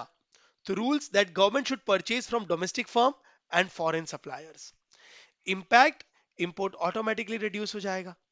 Now if government prefer local goods even if foreign supplier charge lower price, import will be reduced. Now guys, आपको पता होगा गवर्नमेंट भी एक बहुत बड़ा कंज्यूमर है जो देश चलाने के लिए गुड्स खरीदता है। अगर गवर्नमेंट कभी कभी ये मान लेता है कि अब हम हमारी सारी रिक्वायरमेंट्स लोकल कंपनी से ही खरीदेंगे, फॉरेन कंट्रियों से नहीं खरीदेंगे, इवन दो फॉरेन के प्रोडक्ट सस्ते हैं, तो फ्रेंड्स फॉरेन प्रोडक्ट्स वहीं रुक जाएंगे और गवर्नमेंट का प्रोक्यूरमेंट, गवर्नमेंट की खरीदी बहुत ज्यादा है, हजारों करोड़ों में है, तो हजारों करोड़ों का इंपोर्ट रुक सकता है। गाइस, इसका इंपैक्ट क्या होगा? Guys, import, government prefer local technology, defence purchase over imports. हमारे इंडिया में डोमेस्टिक प्रोडक्शन बढ़ेगा, डोमेस्टिक प्रोडक्शन मोटिवेट होगा, हम इंडिपेंडेंट होंगे। समझ आया? यस। नाउ, और इससे क्या होगा, एक और चीज होगी गाइस, एक और चीज याद आई। अगर हम गवर्नमेंट परचेज करें और हमारी इंडियन कंपनियां सक्षम नहीं है वो प्रोडक्ट बनाने में, जैसे defence items, arms and emanations, तो हम फॉरेन कंपनियों को कहेंगे कि आप इंडिया में आकर अपनी फैक्ट्री चालू करो, तो वो इंडिजीनियस गुड्स बनेंगे, हमारे लोगों को जॉब मिलेगा और तभी हम आपसे खरीदेंगे। तो आपको पता है कुछ कुछ कंपनियों ने इंडिया में, कुछ कुछ फॉरेन कंपनियों ने इंडिया में ब्रांच इसलिए खोली है क्योंकि वो गवर्नमेंट को ही पूरा माल बेचे। नो डाउट, फिर उसके एग्रीमेंट्स अलग होते हैं, गवर्नमेंट उनको अश्योरिटी देते हैं कि हम आपसे 100 करोड़ का माल खरीदेंगे, 500 करोड़ का माल खरीदेंगे, लॉस नहीं होने देंगे। तो इससे कंट्री का डेवलपमेंट भी होता है। कितना क्या मैच्योरिटी लेवल पे टॉपिक बना है गाइस, देखो। नेक्स्ट मेजर है market and competition rules. Guys अब इंपोर्ट को रोका जाएगा कंपटीशन क्रिएट करके, मार्केट को कंट्रोल करके, फाइनेंस को नहीं। बराबर? यस। तो देखो, पहला है measures affecting competitions. Now competition को अफेक्ट करने के measures positively and negatively. Guys कुछ कंपनीज को इंपोर्ट एंड सेल करने का स्पेशल राइट्स है। Right? Yes, rules that give special rights to certain companies and government agencies to import and sell goods in domestic market. Yes, government ने कुछ कंपनियों को special rights दिए हैं कि वो इंडिया में गुड्स को इंपोर्ट कर सकती हैं, बाहर के कंपनियों से खरीद सकती हैं और इंडिया में आराम से माल बेच सकती हैं, है ना। नाउ अब गवर्नमेंट क्या कर सकती है, अगर गवर्नमेंट को लगता है तो वो उन रिस्ट्रिक्शंस को चेंज कर सकती है। तो how import can be restricted? Now, when only specific agency have monopoly to sell particular imported goods in domestic market at a price above those existing in the world market, import reduces. But the effect is similar to import tariff. Right? अब government क्या करती है, licence देती है ना, special rights. तो इससे उन्होंने मान लो कि इंडिया में, ठीक है, सोलर पैनल इंपोर्ट करने के सिर्फ दो ही कंपनी को राइट्स दिए हैं, तो उन दो कंपनियों की इंडिया में क्या है, मोनोपोली। अब गवर्नमेंट उन कंपनियों को कह सकती है कि प्राइस बढ़ा दो या प्राइस कम कर दो। तो मोनोपोली क्रिएट होती है और इफेक्ट सिमिलर टू टैरिफ आता है। मतलब गवर्नमेंट अब उन कंपनियों को कहेगी कि अब आज इस सोलर पैनल को महंगा बेचो, तो कंट्री में उसके भाव बढ़ जाएंगे। मतलब इनडायरेक्टली गवर्नमेंट उनके प्राइसेस को कंट्रोल करती है। ओ, बेस्ट एग्जांपल मालूम है क्या है? ऑयल, इंडिया का oil import. In India, certain state-owned companies like Indian Oil, Bharat Petroleum are allowed to import oil and petrol. Guys, India में इंपोर्ट, ऑयल का इंपोर्ट 80% है, लेकिन हर कंपनी, कोई भी Tom Dick and Harry import नहीं कर सकती। खाली Indian oil corporation, Bharat petroleum को ही इंपोर्ट करने का लाइसेंस है। तो गवर्नमेंट ने उनको स्पेशल परमिशन देके रखी है कि नहीं? तो गवर्नमेंट इन दोनों को कभी कभी प्राइस बढ़ाने का भी ऑर्डर देती है, तो मार्केट में प्राइस बढ़ा दिए जाते हैं और इंपोर्ट कम हो सकता है क्योंकि ऑयल कंजम्पशन कम हो सकता है। बेस्ट एग्जांपल है ये, राइट? और कंपटीशन को रिलीज या कंट्रोल किया जाता है। दूसरा है डिस्ट्रीब्यूशन रिस्ट्रिक्शन। हाँ, अब ये सब प्रोसीजरल रिस्ट्रिक्शंस है गाइस। गवर्नमेंट इंपोर्ट के गुड्स को किस चैनल से मार्केट में लाना है उसके ऊपर भी रोक लगा सकती है। मतलब ये तो इट्स लाइन की डिस्ट्रीब्यूशन रिस्ट्रिक्शन का मतलब पानी आने का पाइपलाइन सप्लाई। अब आप नल को स्पीड भी बढ़ा सकते हो जिससे पानी का सप्लाई बढ़ भी सकता है नाउ, और टैप को थोड़ा कम खोलोगे तो पानी का सप्लाई कम भी आ सकता है। अब जिस तरीके से पानी का सप्लाई पाइप से कम बढ़ाना है कि ज्यादा बढ़ाना है वो टैप की नॉच पे डिपेंड है, वैसे ही यहाँ पे सप्लाई का नॉच है जिसे डिस्ट्रीब्यूशन रिस्ट्रिक्शंस कहते हैं। इसमें गवर्नमेंट इंपोर्ट को कैसे रिस्ट्रिक्ट करती है, तो पहले मीनिंग को समझो। Limitation impose on distribution of imported, मतलब इंपोर्ट गुड्स के डिस्ट्रीब्यूशन पे एक्स्ट्रा लाइसेंस या सर्टिफिकेशन रिक्वायरमेंट लगा दिया जाता है। मतलब हर Tom Dick and Harry company now market में इंपोर्टेड गुड्स को सप्लाई नहीं कर पाएगी क्योंकि सर्टिफिकेट लगेगा, लाइसेंस लगेगा। Now this makes hard for foreign goods to reach to the customer. अब जब मार्केट को में रिस्ट्रिक्शंस लगा के सप्लाई पे रिस्ट्रिक्शन, रोक लगाई गई है, तो मार्केट तक वो माल बहुत कम पहुंचता है या शायद पहुंचता ही नहीं है। राइट?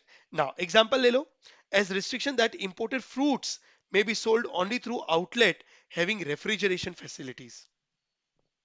राइट? तो गवर्नमेंट रिक्वायरमेंट्स लगाएगी कि फ्रूट्स वही कंपनियां इंपोर्ट कर सकती हैं जिनके पास इस लेवल का इन्वेस्टमेंट हो, इतना बड़ा गोडाउन हो, ये सारे रेफ्रिजरेटर्स हो, तो ही वो कर सकेगी, नहीं तो नहीं होगा।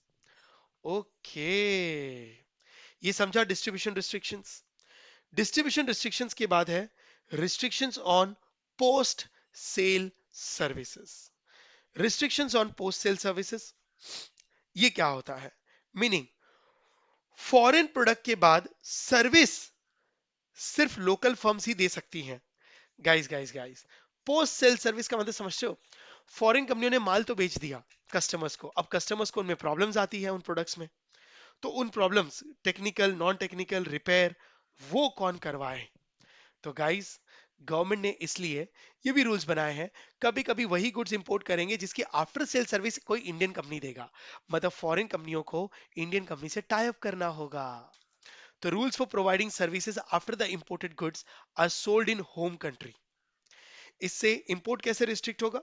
सिंपल लॉजिक है ना। ओनली रिस्ट्रिक्शन करने के लिए अगर फॉरेन कंपनियों को लगता है कि हमारे गुड्स का अगर हम सर्विसेज दूसरी इंडियन कंपनी को देंगे तो हमारे राज जान जाएंगे, तो कुछ कंपनियां एतराज करती हैं, इंपोर्ट रिस्ट्रिक्ट हो जाता है। यार लॉजिक बड़ा सिंपल है ना। मैंने एक पेन बनाया है, अब वो पेन से इंडिया में कस्टमर्स को प्रॉब्लम्स आ रही हैं, तो अब उसकी प्रॉब्लम की सॉल्यूशंस कौन देगा? कोई इंडियन कंपनी। तो पहले उनको मुझे अपने प्रोडक्ट के बारे में सारी डिटेल समझानी पड़ेगी, फॉर्मूले समझाने पड़ेंगे, तो उनका सीक्रेट लीक हो जाएगा। तो जो कंपनियां अपना सीक्रेट को लीक नहीं करना चाहती वो फिर इंपोर्ट बंद कर देती है। ओ, तो only local companies are allowed to provide after sale services importing companies. तो एग्जांपल बड़ा सिंपल है। If a foreign company sell washing machine, अगर कोई फॉरेन कंपनी वॉशिंग मशीन बेचती है, तो गवर्नमेंट ने रूल बनाया वॉशिंग मशीन अलाउड है, बेचो, लेकिन उस वॉशिंग मशीन की जो भी टेक्निकल प्रॉब्लम्स आएंगी वो कोई इंडियन कंपनी ही हैंडल करेगा, उसके इंस्टॉलेशंस का एंड रिपेयर वर्क का। तो आप उन्हें कॉन्ट्रैक्ट दो, और उन मशीनों को रिपेयर या इंस्टॉल करने के लिए उस प्रोडक्ट की जानकारी होने की जरूरत है, और अगर वो पता चल जाए कि वो प्रोडक्ट कैसे बने हैं तो इंडिया में ही बना लेंगे। ओके, तो इसे कहते हैं restriction of post sale services. तो देखो ये सारे तीनों के तीनों रिस्ट्रिक्शन मार्केट की सप्लाई पे कंट्रोल है, राइट? यस। तो फॉरेन प्रोडक्ट्स समझ में आया? हाँ सर। इसके बाद नेक्स्ट आता है administrative and legal procedures. Guys, अब रूल्स, लॉ पे रिस्ट्रिक्शंस लाओ, इतने स्ट्रिक्ट लॉ बनाओ कि उनकी कॉस्ट बढ़ जाए, लॉ फॉलो करते करते उनके नानी याद आ जाए। लॉन्ग प्रोसीजर्स बना दो ताकि चीजें आसान ना हो ना, और इंपोर्ट डिमोटिवेट हो। मोटा मोटी बात यही है। देखते हैं एक एक करके एडमिनिस्ट्रेटिव प्रोसीजर्स। गाइस, इस मेथड से इंपोर्ट को कैसे रोका जाता है? गवर्नमेंट क्या करती है? नाउ कॉम्प्लेक्स पेपर वर्क और टाइम कंज्यूमिंग अप्रूवल देने में टाइम कंज्यूमिंग टाइम लिमिट्स बढ़ा देती है। तो complicated paper work and time consuming procedure required for imports. तो गवर्नमेंट को जिन चीजों को परमिशन नहीं देनी है वो मना नहीं करते, वो जो परमिशन 15 दिन में दे सकती थी उसको वो लोग 2-2 3-3 महीने लगाते हैं, राइट? यस, और कह देते हैं कि काम ज्यादा है, प्रोसीजर्स हैं, वो कॉम्प्लेक्स कर देते हैं, इतने प्रोसीजर लंबे कर देते हैं कि पूछो मत। ओके, जैसे ज्यादा भीड़ होती है तो मंदिर में दर्शन सीधे सीधे नहीं जा सकते, फिर वो रैक लगाते हैं जहां से आपको टर्न टर्न करते करते करते करते 5 मिनट का रास्ता आधा घंटा कर देते हैं। ओके, जिससे दर्शन डिफिकल्ट हो जाते हैं मंदिरों में, बराबर उसी तरीके से इंपोर्ट को डिफिकल्ट बना दिया जाता है। तो this will increase transaction cost, discourage imports.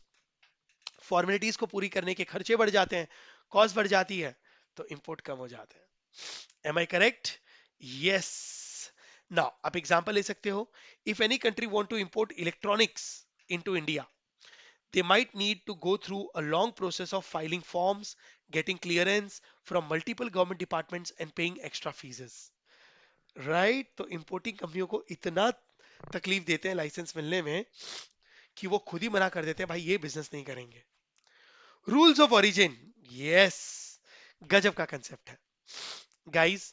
Rules of origin ये क्या है मालूम है? कभी कभी पहले इसके जड़ को समझो। मान लो कि इंडिया ने पाकिस्तान के प्रोडक्ट्स को इंपोर्ट करने से बैन कर दिए हैं, लेकिन अब पाकिस्तान को प्रोडक्ट बेचने हैं, तो पाकिस्तान क्या करेगी मालूम है?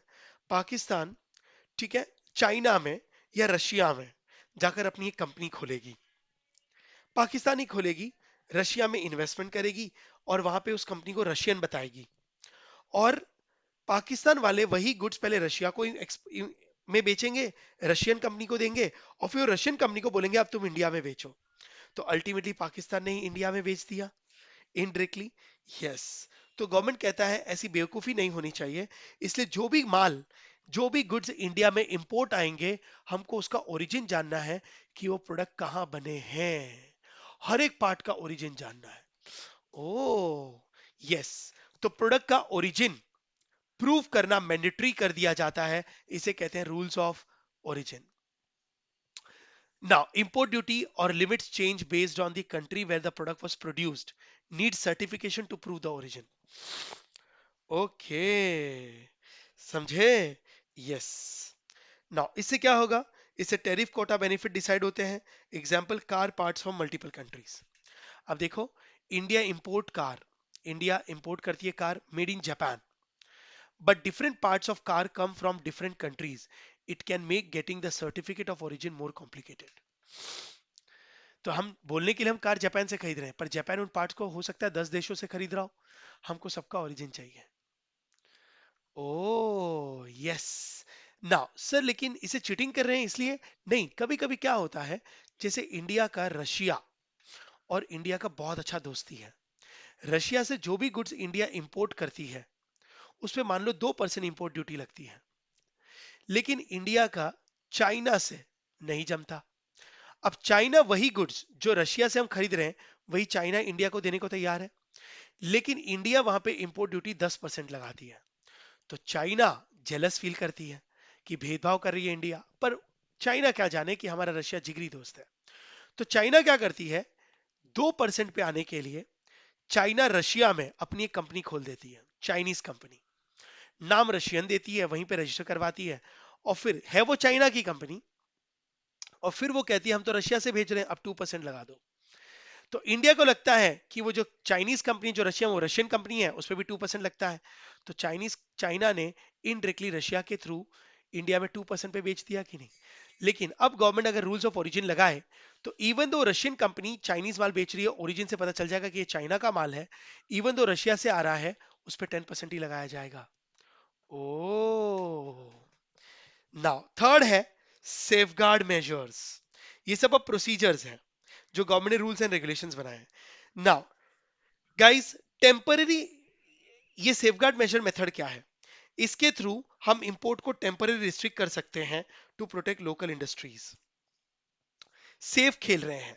अगर हमको लगता है कि किसी गुड से हमारे डोमेस्टिक इंडस्ट्रीज को थ्रेट है, वो सेफ नहीं खेल रहे हैं, कंपटीशन से उनको लॉस हो रहा है फॉरेन प्रोडक्ट्स के, तो उनको सेफ करने के लिए हम इंपोर्ट को रिस्ट्रिक्ट करेंगे. तो to stop import for a limited time, permanent नहीं, to prevent harm local businesses, हम थोड़े टाइम के लिए उन गुड्स को इंपोर्ट ही नहीं करेंगे. ओके, जैसे India temporarily stop steel imports to help local producers. Right. तो यहाँ पे क्लियर कट इंटेंशन हमारे डोमेस्टिक बिजनेसेस को सेव करना है. तो रोक देंगे थोड़े दिन के लिए. जब वो नहीं बना पाएंगे, जब इंडिया की डिमांड ज्यादा हो जाएगी, वो सप्लाई नहीं कर पाएंगे, उतना इंपोर्ट करेंगे. एम्बार्गोज. गाइस, अभी एम्बार्गोज क्या है? एम्बार्गोज का मतलब है कुछ गुड्स को टोटली परमानेंटली बैन कर देना. नाउ इंडिया में भी काफी सारे गुड्स हैं, एनिमल्स वगैरह. नाउ ठीक है, एनिमल प्रोडक्ट्स वो बैंड है, जो हम दूसरे देशों से कभी इंपोर्ट नहीं करते. Complete ban on import from a particular country, पूरा कंप्लीट टोटली बैन. रीजंस क्या है? रीजंस बहुत सारे हो सकते हैं. For indefinite period, political reason, दो कंट्रियों के बीच में डिस्प्यूट हो चुके हैं, वॉर चल रहे हैं, तो उनसे गुड्स रिस्ट्रिक्ट कर सकते हैं. हेल्थ मेजर्स हो सकते हैं, सिक्योरिटी मेजर्स हो सकते हैं, कुछ भी. एम्बार्गोस का मतलब है टोटली बैन कर देना, वो गुड्स इंडिया में कभी भी नाउ नहीं आएंगे. टोटली बैन, उसे कहते हैं एम्बार्गोस. तो गाइस, ये थे नॉन टैरिफ मेजर्स जिससे इंपोर्ट कॉस्टली होती हैं और बिना टैक्स लगाए भी इंपोर्ट को रिस्ट्रिक्ट किया जा सकता है. अब आ जाओ एक्सपोर्ट रिलेटेड मेजर्स. अब हम इंपोर्ट की बात नहीं कर रहे, हमारे इंडियन मैन्युफैक्चरर्स अब इंडिया के बाहर बेचते हैं गुड्स, तो एक्सपोर्ट को भी रिस्ट्रिक्ट किया जा सकता है. हालांकि एक्सपोर्ट को रिस्ट्रिक्ट करना बहुत रेयर है, क्योंकि हर कंट्री ये चाहती है कि हमारे देश से एक्सपोर्ट ज्यादा हो ताकि हम फॉरेन करेंसी कमा सकें. लेकिन कभी कभी कुछ गुड्स जिसकी डोमेस्टिक में ही शॉर्टेज है, वो इंडिया के बाहर नहीं जाने चाहिए, तो उन्हें भी रोका जा सकता है. तो पहला कदम है bans on exports. Yes, meaning government stop कर सकती है एक्सपोर्ट्स डोमेस्टिक शॉर्टेज के टाइम पर. अगर जो गुड्स डोमेस्टिक में ही सप्लाई कम है, उसको आप इंडिया के बाहर कैसे बेच सकते हो? पहले इंडियंस को प्रायोरिटी दो. जैसे ऑनियन है, वीट है, खाने पीने के फूड आइटम्स है, इन पे एक्सपोर्ट बैन हो सकता है. हाँ, डिमांड से ज्यादा है। आप डोमेस्टिक कंट्री को सेटिस्फाई कर चुके हैं, फिर भी एक्सेस सरप्लस पड़ा है, तो करो एक्सपोर्ट। एक्सपोर्ट टैक्सेस, ये एक्सपोर्ट टैरिफ है। जैसे इंपोर्ट पे बॉर्डर पे टैरिफ लगाया जाता है, टैक्स लगाया जाता है, ताकि इंडिया में गुड्स आते आते कॉस्टली हो जाए, वैसे एक्सपोर्ट पे भी टैक्स लगाए जाते हैं, ताकि दूसरी कंट्रीज में जहां माल बेचा जा रहा है वहां पर वो महंगे हो जाए, और फॉरेन कंट्री वाले जब खरीदेंगे ही नहीं तो एक्सपोर्ट अपने आप रिस्ट्रिक्ट हो जाएगा। तो एक्सपोर्ट टैक्सेस का मतलब है, now export taxes is tax collected on export of goods, may be either specific or ad valorem basis। specific का मतलब है now percentage और फिक्स अमाउंट बेसिस। इस ये क्यों लगाए जाते हैं? ताकि हम एक्सपोर्ट डिस्करेज करें ना, और डोमेस्टिक सप्लाई इंक्रीज हो। बट ये बहुत ही लेसर होता है गाइस। क्यों? क्योंकि कोई भी कंट्री देश में एक्सपोर्ट प्रमोट करती है, इंपोर्ट को रिस्ट्रिक्ट करती है। बट यस, नाउ कभी कभी एक्सपोर्ट को भी रिस्ट्रिक्ट करना हेल्दी होता है। फिर एक्सपोर्ट सब्सिडीज एंड इंसेंटिव्स, ये बहुत ज्यादा है। ये एक्सपोर्ट, गवर्नमेंट एक्सपोर्ट को प्रमोट करने के लिए, एंकरेज करने के लिए ना, और सेलिंग कॉस्ट को कम करने के लिए सब्सिडीज देती है, डिस्काउंट। मतलब गवर्नमेंट एक्सपोर्टिंग कंट्रीज को कहती है कि तुम बाहर माल बेचो, हमें फॉरेन करेंसी की जरूरत है। ये सब तब दिए जाते हैं जब गवर्नमेंट की इंटेंशंस होती हैं कि एक्सपोर्ट बढ़े इंडिया का, और फॉरेन करेंसी इंडिया में आए, ताकि बैलेंस ऑफ पेमेंट फेवरेबल हो। ओके, सिमिलर है। हम पहले इंपोर्ट पे पढ़ रहे थे, अब एक्सपोर्ट पढ़ रहे हैं। Now voluntary export restraints, guys, voluntary export restraints क्या है? ये एक अग्रीमेंट्स है, ये एक वॉलेंट्री अग्रीमेंट्स है। नाउ एक्सपोर्टिंग कंट्री खुद लिमिट लगाती है to avoid strict action by importing countries. Between two countries, that exporting countries will restrict the volume of export of specified goods to avoid possible penalties and trade restrictions from importing countries। Guys, voluntary export restrictions का मतलब है export पे restriction करना। मतलब government खुद दूसरे देशों पर किसी भी देश में उससे ज्यादा एक्सपोर्ट करने के लिए क्वांटिटेटिव लिमिट लगा सकती है। कोटा इंपोर्ट एक्सपोर्ट है, इससे ज्यादा एक्सपोर्ट नहीं करेंगे आप। इंडिया के कोई भी लोग इंडिया के बाहर इससे ज्यादा माल नहीं बेचेंगे। आप इसे कोटा रिस्ट्रिक्शन कह सकते हो।